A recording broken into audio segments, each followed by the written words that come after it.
हमारे YouTube channel पे आप सभी का स्वागत है। आज से हम बायोलॉजी स्टार्ट करेंगे। पहले थोड़ा सा बायोलॉजी का इंट्रोडक्शन पढ़ेंगे और उसके बाद अपन अपना पहला टॉपिक स्टार्ट करेंगे। तो देखो, बायोलॉजी, तो बायोलॉजी के बारे में जो सबसे पहली बात आती है वो ये आती है कि बायोलॉजी का जो निर्माण हुआ है वो दो शब्दों से मिलकर हुआ है। पहला बायो और दूसरा लोगस। अब देखो, बायो का मतलब क्या होता है? बायोम। बायोम मतलब ऑल लिविंग। जब अपन हिंदी में बोलते हैं इसे तो ऑल लिविंग का मतलब सभी जीवधारी। अपने सृष्टि के अंदर जितने भी जीव हैं उन्हीं को अपन क्या बोलते हैं? बायोम। और बायोम से ही क्या बना है? बायो। और अगला वर्ड क्या है? लोगस। और लोगस का मतलब होता है टू स्टडी, मतलब अध्ययन करना। तो सिंपल सा बायोलॉजी का अपना क्या अर्थ हुआ?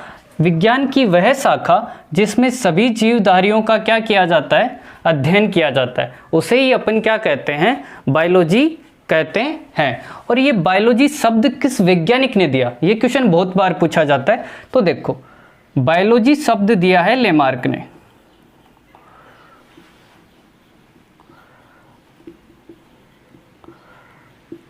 अब इसको भूलना नहीं है, इसको याद रख सकते हो। देखो यहाँ पे तुम्हें क्या दिखाई दे रहा है? एल। और इसी एल से याद क्या रखना है? लेमार्क। लेमार्क ने क्या, कौन सा शब्द दिया? तो लेमार्क ने बायोलॉजी शब्द सबसे पहले दिया। और बायोलॉजी के पिता किस वैज्ञानिक को कहा जाता है? तो father of biology, father of biology Aristotle. Aristotle. और इन्हीं को अपन हिंदी में कहते हैं अरस्तु। अरस्तु। अरस्तु एक बहुत बड़े विद्वान थे। कहाँ के थे? तो ये ग्रीस के थे। इनको राजनीति शास्त्र के पिता भी कहा जाता है। अब तो देखो, बायोलॉजी की जब ब्रांच की बात आती है तो मेनली बायोलॉजी की 3 ब्रांच होती है जिनका अपने को कंपटीशन के अंदर अध्ययन करना होता है। तो बायोलॉजी की पहली ब्रांच होती है अपनी जूलॉजी, और सेकंड होती है बॉटनी, और थर्ड होती है माइक्रो बायोलॉजी। जूलॉजी, बॉटनी और माइक्रोबायोलॉजी। जूलॉजी मतलब जीव विज्ञान,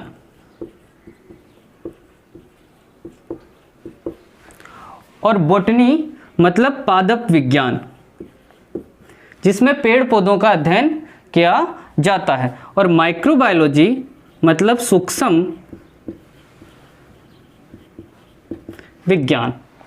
अब देखो, जैसे अपन ने किसका बायोलॉजी का फादर देखा, बायोलॉजी के पिता किसको कहा जाता है? अरस्तु को कहा जाता है। इसी प्रकार इन तीनों ब्रांच के भी अलग अलग फादर हैं, जनक हैं। जैसे जब जूलॉजी के पिता की बात की जाती है, जनक की बात की जाती है, तो जूलॉजी के जनक कौन है? वही अरिस्टोटल है, मतलब अरस्तु है। अरस्तु। तथा बॉटनी के एक वैज्ञानिक हुए थे जिनका नाम है थियोफ्रेस्टस। थियोफ्रेस्टस। इनको पादप विज्ञान का पिता कहा जाता है। अब देखो माइक्रोबायोलॉजी। माइक्रोबायोलॉजी के अंदर देखो, इसके नाम के अंदर ही छुपा है सूक्ष्म विज्ञान। अब सूक्ष्म, बायो का मतलब क्या है? जीव। विज्ञान की वह शाखा जिसके अंदर सूक्ष्म जीवों का अध्ययन किया जाता है उसे ही क्या कहते हैं अपन? माइक्रोबायोलॉजी कहते हैं। और माइक्रोबायोलॉजी के जो फादर हैं उनका नाम है ल्यूवेन हॉक। क्योंकि सबसे पहले जीवित कोशिका की खोज मतलब जीव की खोज किस वैज्ञानिक ने की थी, तो ल्यूवेनहॉक ने की थी। इसीलिए ल्यूवेनहॉक को जीवाणु विज्ञान या माइक्रोबायोलॉजी के पिता कहा जाता है। तो सिंपल सा बेसिक सा इंट्रोडक्शन। बायोलॉजी का निर्माण दो शब्दों से मिलकर हुआ है, बायो प्लस लोगस। बायो का अर्थ क्या है, ऑल लिविंग मतलब सभी जीवधारी, और लोगस का अर्थ क्या है, टू स्टडी मतलब अध्ययन करना। विज्ञान की वह शाखा जिसके अंदर सभी जीवधारियों का क्या किया जाता है, अध्ययन किया जाता है, उसे ही बायोलॉजी कहते हैं। बायोलॉजी शब्द किस वैज्ञानिक ने दिया, तो लोगस के एल से याद रखेंगे क्या, लेमार्क। और बायोलॉजी के पिता कौन है, तो अरिस्टोटल, अरस्तु। कहाँ के थे, ग्रीस के थे, और इन्हें राजनीति शास्त्र के पिता भी कहा जाता है।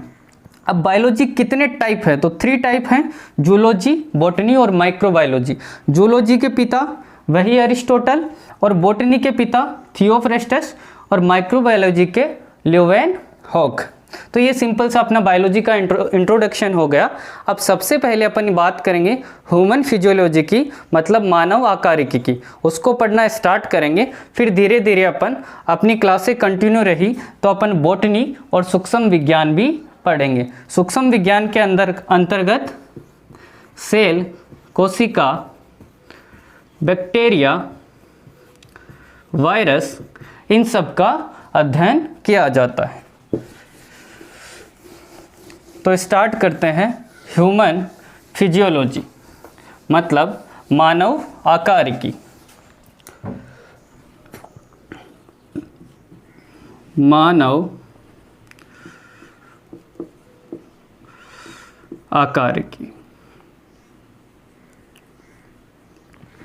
अब देखो हमारे शरीर का निर्माण क्या हुआ है कि भिन्न भिन्न प्रकार के सिस्टम से मिलकर हुआ है, और इन्हीं सारी सिस्टमों का अध्ययन किसके अंतर्गत किया जाता है, ह्यूमन फिजियोलॉजी के अंतर्गत किया जाता है। तो देखो एक धीरे धीरे अपन स्टेप बाय स्टेप सिस्टमों को लिखते हैं। जैसे पहला जो मेन अपना मुख्य सिस्टम आता है अपने शरीर का, वो आता है सेंट्रल नर्वस सिस्टम, मतलब केंद्रीय तंत्रिका तंत्र, जिसमें अपना ब्रेन आता है, और स्केलेटन सिस्टम अगला सिस्टम, स्केलेटन सिस्टम मतलब कंकाल तंत्र।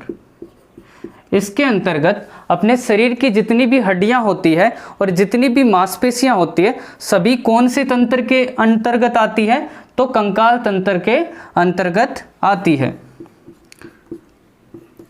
अगला रिप्रोडक्टिव सिस्टम, मतलब जनन तंत्र। इसके अंतर्गत अपनी जनन ग्रंथियां जैसे ओवरी, अंडाशय और टेस्टिस, मादा जनन तंत्र और पुरुष जनन तंत्र दोनों किसके अंतर्गत आते हैं, रिप्रोडक्टिव सिस्टम के अंतर्गत आते हैं। अगला ब्लड सर्कुलेटिंग सिस्टम, मतलब रुधिर परिसंचरण तंत्र। इसके अंदर ब्लड आता है और हार्ट आता है, वो दोनों टॉपिक अपन किसके अकॉर्डिंग पढ़ेंगे, इसके अंतर्गत पढ़ेंगे। अगला सिस्टम डाइजेस्टिव सिस्टम, मतलब पाचन तंत्र। इसके आगे नर्वस सिस्टम हो गया, रिप्रोडक्टिव सिस्टम हो गया, ब्लड सर्कुलेटरी सिस्टम हो गया, डाइजेस्टिव सिस्टम हो गया, हमारे शरीर की ग्लैंड्स मतलब ग्रंथियां। अब देखो ग्रंथियों की बात आई तो एक क्वेश्चन आता है रेलवे में बहुत बार कि हमारे शरीर की मास्टर ग्रंथि किसको कहा जाता है, किसको कहा जाता है, पीयूष ग्रंथि को कहा जाता है या पिट्यूटरी ग्रंथि को कहा जाता है, सबको पता है, लेकिन इसको कहा क्यों जाता है, ये मेन क्वेश्चन है। तो देखो जैसे अपनी पिट्यूटरी ग्लैंड है, पीयूष ग्रंथि, इसको मास्टर ग्रंथि इसलिए कहा जाता है क्योंकि यह अपने शरीर की 4 ग्रंथियों को कंट्रोल करती है। कौन कौन सी को करती है, ठीक है, तो ये कंट्रोल करती है एड्रेनलिन ग्रंथि को, थायराइड ग्रंथि को, ओवरी को और टेस्टिस को। तो देखो बायो को हल्के में पढ़ेंगे तो हल्के में क्वेश्चन होंगे, हर क्वेश्चन के जवाब का जवाब होना चाहिए। जैसे मास्टर ग्रंथि किसको कहते हैं? पीयूष ग्रंथि को कहते हैं, लेकिन क्यों कहते हैं ये पता होना चाहिए, तभी अपने सवाल अटेम्प्ट हो सकेंगे, वरना कंपटीशन धीरे धीरे बहुत हार्ड होता जा रहा है। फिर और मानव आकारिकी के अंदर ये सब पढ़ेंगे अपन, और इसके बाद अपना आ गया पोषण मतलब न्यूट्रिशन। ये भी क्या पढ़ेंगे अपन, बायोलॉजी के सब्जेक्ट के अंदर पढ़ने की कोशिश करेंगे। हमारी जितनी भी क्लासें होती है उन सब के अंदर अपन ये सारा सिलेबस डिस्कस करेंगे। आज अपना पहला टॉपिक स्टार्ट होगा, जिसका मैं बेसिक सा बता देता हूँ, डाइजेस्टिव सिस्टम। तो स्टार्ट करते हैं। सिलेबस सबने नोट कर लिया होगा। तो टॉपिक डाइजेस्टिव सिस्टम, पाचन तंत्र। तो पहली चीज तो ये आती है कि जो अपने शरीर के सिस्टम होते हैं उनका निर्माण कैसे होता है। तो देखो हमारे शरीर की सबसे छोटी चीज होती है सेल मतलब कोशिका, और इसे ही अपन क्या कहते हैं, जीवन की आधारभूत इकाई कहते हैं। और ये बहुत सारी सेल मिलकर किसका निर्माण करते हैं? टिश्यू का निर्माण करते हैं। टिश्यू मतलब ऊतकों का निर्माण करते हैं। और एक जैसे ऊतक जब आपस में मिलते हैं तो हमारे शरीर के अंदर ऑर्गन मतलब अंगों का निर्माण होता है, और ये अंग आपस में मिलकर हमारे शरीर में एक सिस्टम बनाते हैं मतलब तंत्र बनाते हैं, और अलग अलग तंत्र मिलकर हमारे शरीर का निर्माण करते हैं। उन्हीं में एक सिस्टम है डाइजेस्टिव सिस्टम। अब डाइजेस्टिव सिस्टम को समझने से पहले सबसे पहले ये पता होना चाहिए कि पाचन है क्या और पाचन हमारे लिए क्यों जरूरी है। तो देखो पाचन, डाइजेशन है क्या?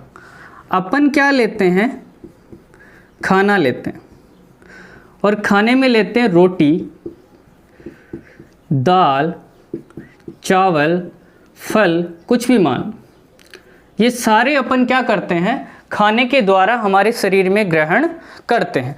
अब क्या है कि ये जो कंपोनेंट हैं ये सारे किस प्रकार की संरचना रखते हैं?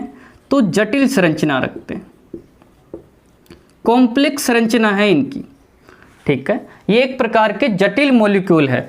तो अब हमारे शरीर को क्या चाहिए, इनमें से प्रोटीन, विटामिन सबको अलग करना है। तो सबको अलग करना है मतलब इससे क्या करना है, एब्जॉर्ब करना है। जो भी पोषक तत्व है उनको क्या करना है, अवशोषित करना है। लेकिन हमारा शरीर इनकी कॉम्प्लेक्स संरचना होने के कारण अवशोषित नहीं कर पाता है। इसलिए हमारे शरीर में एक ऐसा सिस्टम है जो क्या करता है, उसका काम है ये जो जटिल संरचना वाले सारे एलिमेंट हैं इनको सिंपल संरचना में तोड़ता है, साधारण संरचना में तोड़ता है। और इस साधारण संरचना वाले अणुओं से या फूड से हमारी जो बॉडी होती है वो क्या कर लेती है, जो भी हमारे शरीर के लिए ज़रूरी चीज़ें हैं, विटामिन है, प्रोटीन है, उनको क्या कर लेते हैं, अब्जॉर्ब कर लेते हैं, और वो हमारे शरीर को ऊर्जा प्रदान करने के काम करते हैं। तो सिंपल सी अपने पाचन की डेफिनेशन क्या होगी कि पाचन एक ऐसी प्रक्रिया है, पाचन एक ऐसी प्रक्रिया है जिसमें जटिल प्रकार के खाने को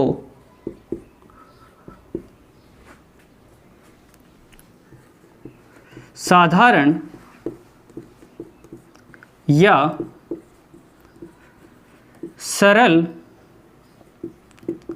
संरचना में क्या किया जाता है, तोड़ा जाता है, तोड़ा जाता है और इसके बाद हमारा शरीर उन सब अणुओं में से क्या अवशोषित कर लेता है, हमारे शरीर के लिए जो भी पोषक तत्व है उनको क्या कर लेता है, एब्जॉर्ब कर लेता है, और वो पोषक तत्व हमें क्या देने का काम करते हैं, ऊर्जा देने का काम करते हैं। इसलिए हमें डाइजेस्टिव सिस्टम की ज़रूरत पड़ी। अब देखो थोड़ा आगे चलते हैं। ये तो हो गया पाचन। अब बायो के हर टॉपिक की खासियत क्या है, जिसको खास करके ह्यूमन फिजियोलॉजी की या मानव आकार की बात करते हैं तो जिसको फिगर याद है, जो भी टॉपिक है उसका फिगर याद है, मतलब डायग्राम याद है कि एक्चुअल में वो है होता कैसा है, उसको उसके सारे क्वेश्चन क्लियर है, और यही इसका बेसिक सा पॉइंट है। तो सबसे पहले देखते हैं डाइजेस्टिव सिस्टम होता कैसा है। तो देखो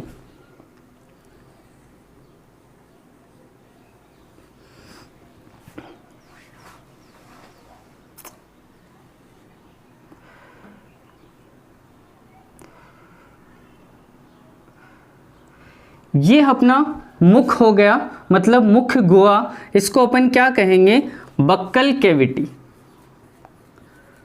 बक्कल कैविटी मतलब मुख गुहा। धीरे धीरे स्टेप बाय स्टेप अपन आगे बढ़ते हैं।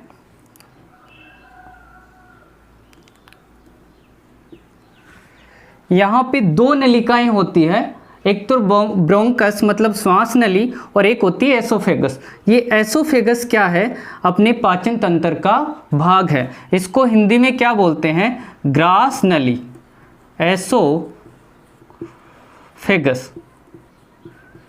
ग्रास नली। ठीक है। इसके बाद जब स्टेप बाय स्टेप नीचे चलते हैं तो अगला पार्ट अपना आता है स्टोमच। स्टोमच मतलब आमाशय। और आमाशय के अंदर कौन सी ग्लैंड पाई जाती है, तो आमाशय की जो दीवारें होती है उस पे 3 प्रकार की कोशिकाएं पाई जाती है, जो अपन आगे पढ़ेंगे। लेकिन मेनली तुम्हें याद रखना है कि जठर ग्रंथियां या गैस्ट्रिक ग्लैंड कहाँ पाई जाती है, तो आमाशय की जो सरफेस होती है उनकी दीवारों पे पाई जाती है। और इसी गैस्ट्रिक वर्ड से ही एक क्वेश्चन बनता है कि जो अपना आमाशय है या स्टोमच है उसके अध्ययन को क्या बोलते हैं, तो गैस्ट्रोलॉजी कहते हैं।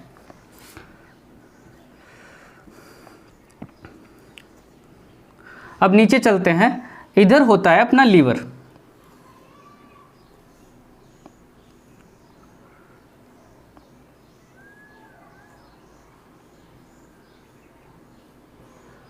ये हो गया अपना लीवर।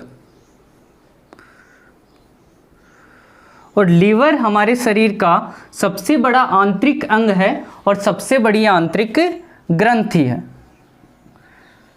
लीवर हिंदी में इसको बोलते हैं यकृत। और इधर एक पत्ती नुमा संरचना होती है,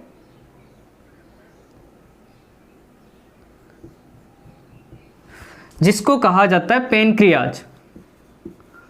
पेनक्रियाज मतलब अग्नाशय। हमारे शरीर का लैंगरहैंस द्वीप किसको कहा जाता है, तो इसी अग्नाशय को कहा जाता है, क्योंकि इसके ऊपर छोटे छोटे टापू बने होते हैं जो क्या क्या स्रावित करते हैं, हार्मोन स्रावित करते हैं। और इसके नीचे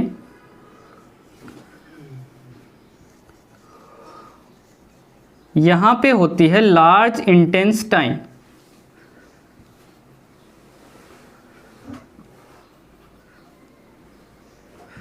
जिसका लास्ट पार्ट होता है रेक्टम, जिसे अपन बोलते हैं मलाशय। यहाँ से खाना, पूरे खाने का पाचन होके जो वेस्ट बचता है वो रेक्टम द्वारा क्या निकल रहा है, हमारे शरीर से बाहर की तरफ निकल जाता है। और ये अपनी है लार्ज इंटेस्टाइन। और इससे इधर जुड़ी होती है छोटी आंत या स्मॉल इंटेस्टाइन। तो देखो ये हो गई अपनी स्मॉल इंटेस्टाइन, मतलब छोटी आंत, और ये कौन सी इंटेस्टाइन, लार्ज इंटेस्टाइन मतलब बड़ी आंत। तो देखो सिंपल सा अपन ने डायग्राम देखा, जैसे अपन मानव शरीर की कल्पना करते हैं, हमारे यहाँ पर क्या आ गई, बक्कल कैविटी या मुख गुहा, इधर क्या आ गई, एसोफेगस आ गई, उससे नीचे चलते हैं तो क्या आया, अमाशय आया, स्टोमच, इसकी दीवारों पे क्या पाई जाती है, जठर ग्रंथियाँ पाई जाती है, इधर लीवर आ गया, यकृत, और इधर क्या आ गया, पेनक्रायाज मतलब अग्नाशय, इधर आ गई अपनी स्मॉल इंटेस्टाइन, और इधर आ गई लार्ज इंटेस्टाइन मतलब छोटी आंत और बड़ी आंत, ये हो गया रेक्टम। देखो इधर ही एक हिस्सा होता है जिसे अपन गाल ब्लेंडर कहते हैं, मतलब पित्ताशय। पित्त का निर्माण कौन करता है, लीवर करता है, और पित्त स्टोरेज कहाँ पे होता है, तो पित्ताशय में स्टोरेज होता है। और ये एक और हिस्सा याद रखना है, अपेंडिक्स, ठीक है, जिस हिस्से पे अपनी छोटी आंत और बड़ी आंत आपस में मिलती है उसी हिस्से को अपन क्या बोलते हैं, अपेंडिक्स बोलते हैं। तो सिंपल सा ये अपने डाइजेस्टिव सिस्टम का पूरा बेसिक सा डायग्राम था। जिस बच्चे के दिमाग के अंदर ये सेट होता है वो इसके सारे क्वेश्चन कर सकता है। अब इससे संबंधित जो क्वेश्चन बनते हैं, किस हिसाब से इसको डिवाइड किया जाता है, कौन कौन से इसके पार्ट होते हैं, वो अपन इससे अगले वीडियो में समझने की कोशिश करेंगे। और जो कोई बायोलॉजी के अलावा लॉकडाउन के पीरियड में विज्ञान के न्यूमेरिकल पोर्शन को स्ट्रॉन्ग करना चाहता है तो मेरे न्यूमेरिकल से संबंधित वीडियो के लिंक डिस्क्रिप्शन में दिए हुए हैं, वहां से जाके आप न्यूमेरिकल के वीडियो देख सकते हैं। आज के लिए इतना ही, धन्यवाद दोस्तों।